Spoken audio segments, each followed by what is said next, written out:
Öll aðstaða til íþróttaiðkunnar á Akureyri talin vera til fyrirmyndar, hvort sem að ræða aðstöðu til afreksíþrótta eða almenningsíþrótta. Í stefnu bæjarins almenningsíþróttir kemur meðal annars fram að markmiðið sé að efla og viðhalda vitund fólks mikilvægi þáttöku í almenningsíþróttum, þannig að sem flestir stundi íþróttir og hreyfingu sér til heilsubótar. Að íbúum bæjarfélagsins standi til boða fjölbreytt aðstaða til iðkunnar almenningsíþrótta.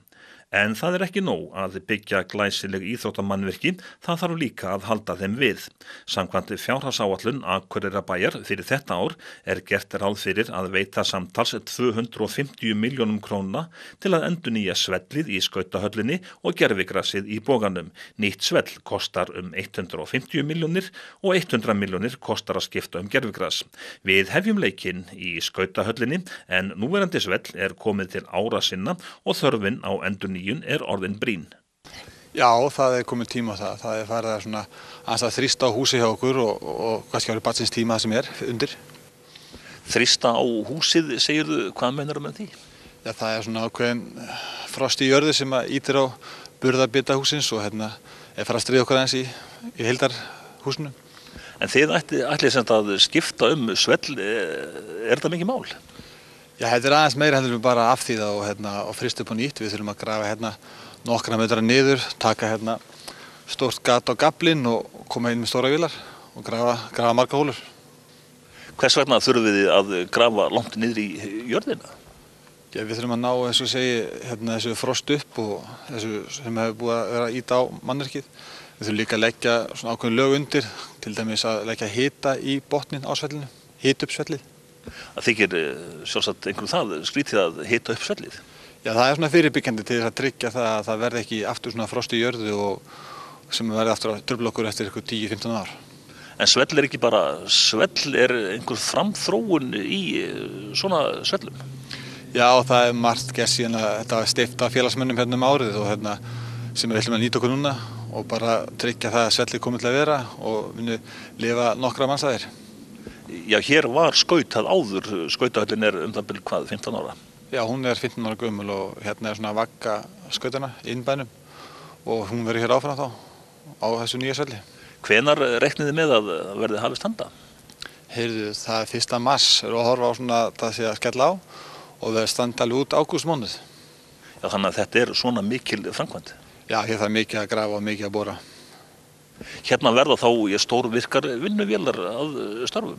Já, alveg bara held ég með stæðstu bara sem við getum komið í inn.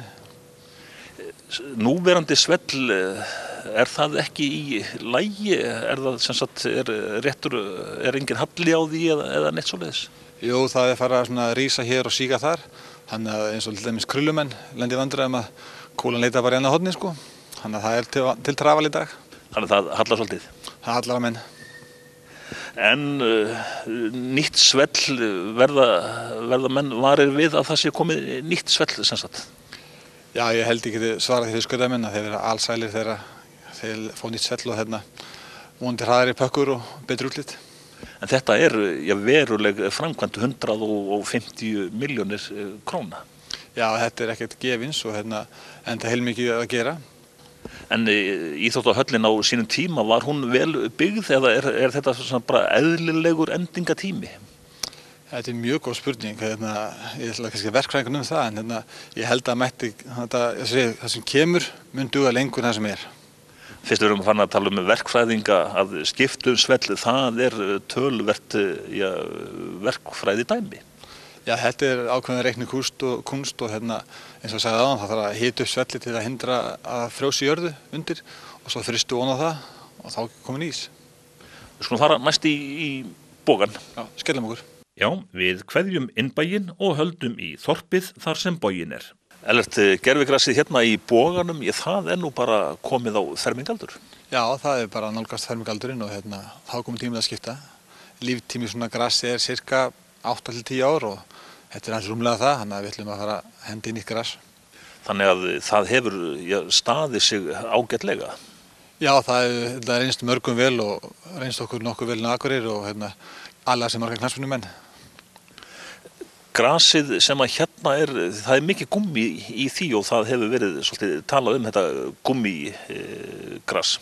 Já, það er rétt. Hérna þetta svona þetta annálaða svarta gúmmí í grasinu hjá okkur.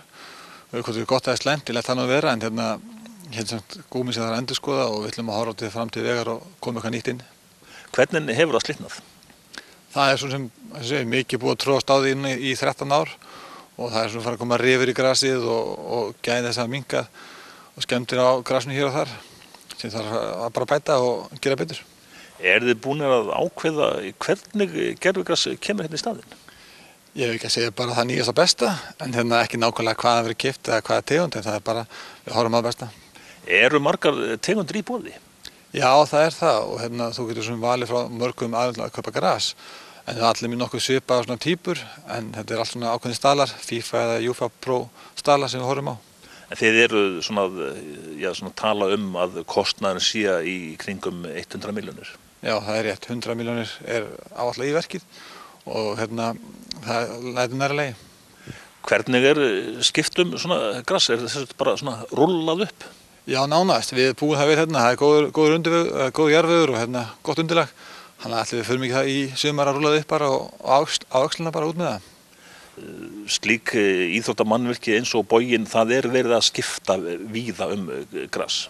Já, það er alltaf að fara umræðana í haust og í upphæði vetrar þetta gúmmí og gervigras allt land. Þannig að menn fóru svona að skoða sem bakgarð og hérna eru svona að hugsa hvernig á að gera betur. En þið eru ekki sérstaklega skipt þess vegna, það er bara einfaldlega komin tími á grasið? Já, það hefur staðið til undanfarin ár að fara í þetta verk og hérna, það má kannski segja að umræðan gúmmið hafi svona gefið sér auki spýt. Þannig að við svona ætlum að drífa sér í ár. Þetta er eina inni aðstaðan fyrir knattspyrnu til dæmis á Norðurlandi. Boginn, hann gegnir mikilvægu hlutverki ekki bara fyrir Akureyri, heldur bara gjörvallt Norðurlandið eða hvað? Já, hann hefur gert fótboltana svona inni íþrótt og heilsusporti á Norðurlandi og hingað koma margir og njóta aðstöðuna hjá okkur og líka við á Akureyri. Þannig að þetta er orðið, já, þetta er góð bylting. Hverju hefur Boginn skipt varðandi uppbyggingu til dæmis í knattspyrnu? Já, eins og ég sagði áðan, ég held að með því að gera það svona heilsársíþrótt þá erum við að veita krökkum, börnum, úlingum og fullorðnum tækifæri til að vera í fótbolta allt árið í kring. Þannig að það skiptir gífurlega máli fyrir þessa hópa þegar framleiða stundir. Þarf að loka boganum lengi á meðan eru þið svona að rúlla þessu upp og aftur tilbaka? Ég held að það sé bara rétt yfir hásumari, þannig að þegar allir vilja vera úti að leika, þannig að enginn verður varið það held ég.